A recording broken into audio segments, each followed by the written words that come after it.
Ito ang bagong Realme 15 Pro 5G, isang smartphone na mukhang ready for gaming, content creation at heavy multitasking. Tingnan natin kung worth it nga ba ito sa estimated price na 23,700 pesos.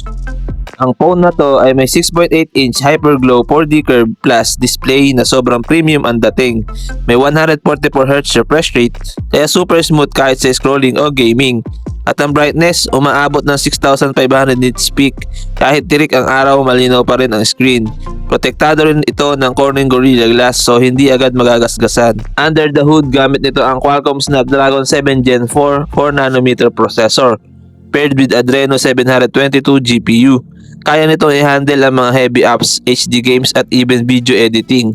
May option ka rin sa 8GB or 12GB of RAM at storage up to 512GB UFS 3.1.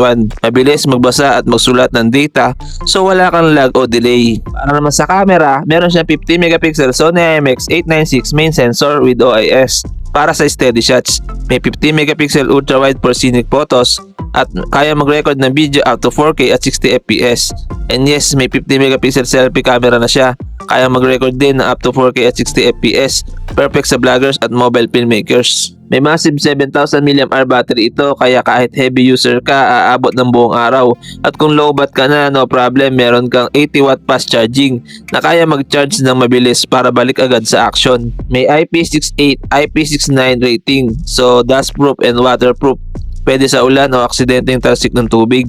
Kompleto rin sa connectivity, 5G, Wi-Fi 6, Bluetooth 5.4, NFC at USB Type-C. Ang Realme 15 Pro 5G ay solid choice sa mid-range level. Pang-flagship na ang features, sobrang ganda ng display, malakas na processor, may ultra-clear camera setup, tapos may malaking battery pa at fast charging. Perfect ito sa mga gamers, vloggers at power users na ayaw gumastos ng mahal.